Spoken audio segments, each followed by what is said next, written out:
Hola amigos, nos llega un televisor de 55 pulgadas con falla de retroiluminación. El equipo enciende con sonido pero la pantalla permanece totalmente oscura.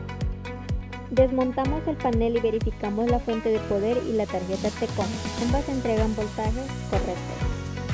Por lo que pasamos a revisar las tiras LED, donde detectamos varias quemadas, lo que provoca el apagado total del backlight.